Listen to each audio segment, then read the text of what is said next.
Britt girl, Britt Parish. Botanically motherfucking B. You're one hell of an influencer, girl. I used to be the biggest Kokedama hater ever. I just never understood the concept of a big wet moss ball just sitting there. That was before a couple things happened. I got this Huperzia carinata from Houston PlantCon almost a month ago, and I came up with this splendid idea to put these in Kokedama. Huperzia really appreciates moisture and high humidity, so theoretically, the setup I'm doing should be perfect for them. The other reason is,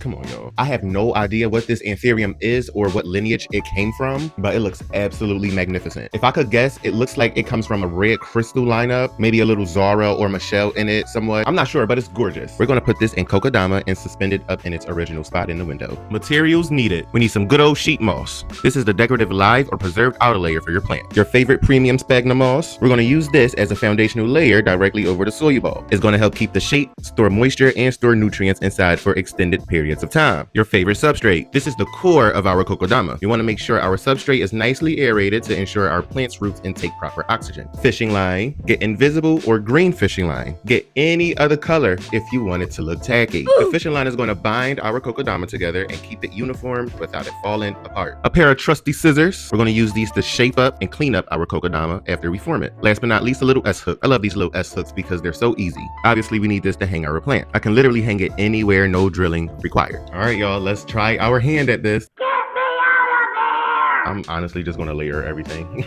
This is pretty sheet moss though. It's nice and green. Let's open our plant and see what we're working with. I actually never messed with this plant. We got it from PlantCon and then we literally just let her be. She's been in the same substrate and whatever the hell she got going on in here. So me and you, we clueless. This was a Crown Royal bag.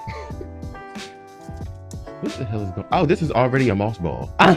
This is already a moss ball, so I'm about to literally just build off of this right here. Give y'all a nice little close-up on the moss ball. Looks pretty easy to me. We finna see.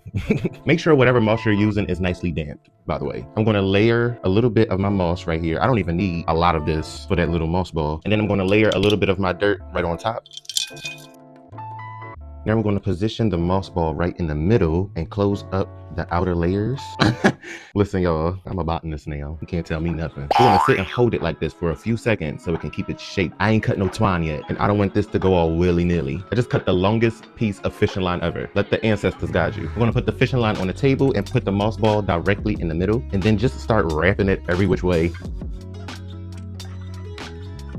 Now, y'all already know my content, very much educational, so I gotta hit y'all with some Kokedama fun facts. Kokedama is simply moss ball in Japanese, a centuries-old gardening technique. It replaces a traditional pot with an organic sculptural display. Dating back to Japan's Edo period, which was 1603 to 1868, Kokedama was invented by poor farmers who couldn't afford ceramic pots. In the beginning, they wrapped plant roots in mud and moss. They worked with what they had. Kokedama is a close cousin to bonsai. It evolved from a bonsai technique called nirai, which means root washing. In this method, plants' root balls were scraped free of dirt, then washed, and displayed with their roots exposed, commonly resting on driftwood or aesthetic pieces of rocks. Kokedama perfectly embodies the Japanese aesthetic concept of wabi-sabi, a philosophical notion that centers on finding beauty in imperfection, impertinence, and incompleteness. A Kokedama is rarely perfectly spherical. The plant might lean, the moss will show its age eventually, it has potential to get straggly and all of that, all of which are celebrated as beauty and natural cycles. Any other information you need or want to know, refer to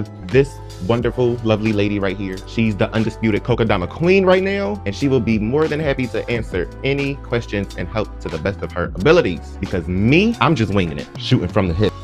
Here go the finishing product, y'all. Britt is gonna be so proud of me, I don't care. All we gotta do is clean it up a little bit with the scissors, and we're gonna dunk her in my nutrient solution. We're gonna hang her ass up back home. Don't she just look magnificent, y'all? I did the damn thing, if I do say so myself. Let me know in the comments if this video inspired you to try Kokedama, or if you have any plants in Kokedama already. If not, just go binge watch Britt's videos and you'll get there. I ain't gonna lie, it took me a while, but it happened. Much love to y'all.